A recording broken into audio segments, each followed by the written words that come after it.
2016, 80% of evangelical voters cast a ballot for Donald Trump. And despite the more lurid events of his first term, President Trump still enjoys a 72% approval rating amongst evangelicals. I dominated with the evangelicals. A lot of people were surprised. But that support is sagging, if only slightly. Rob Schenck has been one of the country's most effective and notorious political evangelicals. A fire-breathing anti-abortion activist, Schenck fought alongside infamous Alabama Judge Roy Moore, blocked access to abortion clinics, and, with an office on Capitol Hill, spent decades lobbying Republican senators and presidents. But Schenck recently shocked his former comrades by softening his strident message and excoriating them for making what he sees as a Faustian bargain with Donald Trump. And he's urging evangelicals to not only abandon the president, but to embrace his Catholic pro-choice opponent. You're partially to blame. Were you part of a movement that set, way of speaking that became standard with Republicans? I certainly fostered the culture that we now see embracing Donald Trump and championing Donald Trump sycophantically. I used fear-mongering.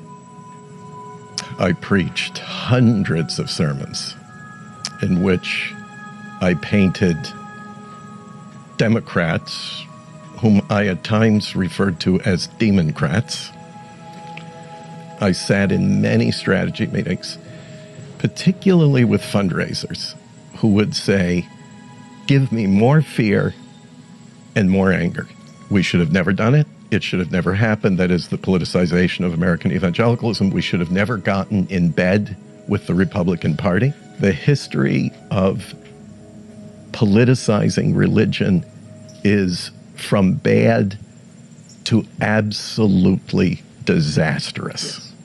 And we are living through it now. In fact, I do wonder sometimes if American evangelicalism will survive this. I mean, this is something you dedicated your life to, and you are questioning right now whether that thing survives. And, sorry to be so blunt about it, but what was it all for? We've got a few federal judges.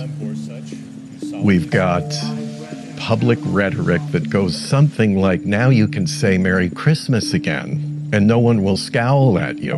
Now, some will say to me, no, but you don't understand, with the policies that are in place, eventually we will have fewer abortions while we have children dying in cages on the southern border. How many 14-year-olds and 9-year-olds will you trade for some newborns? That's untenable. Absolutely untenable. Was that the moment with Donald Trump where you said, this has gone too far? For me, it unfolded over, at least a few years. I had to walk away from the organization I spent 30 years building from scratch. As soon as I came out against Donald Trump, I was no longer invited to a pulpit, and that was my main source of recruiting financial donors for the organization. Money is used to control our voices.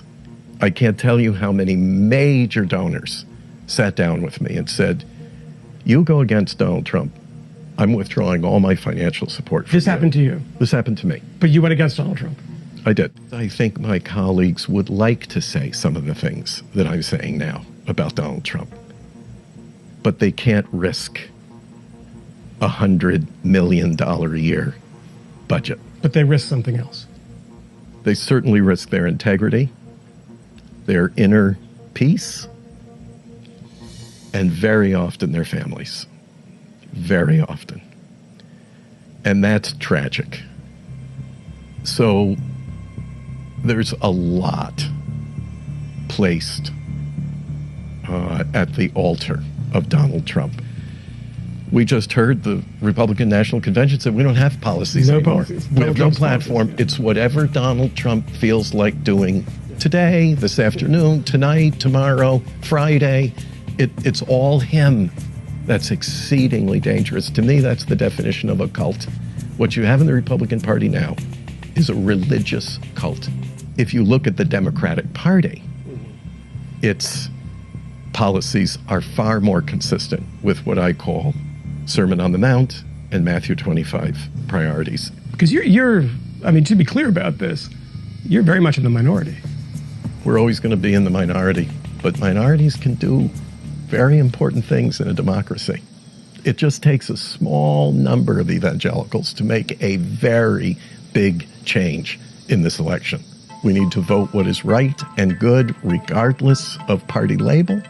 We need to do the most amount of good for the most amount of people in the most amount of ways for the most amount of time. That's why, for the first time in 44 years, I will vote for a Democrat for president.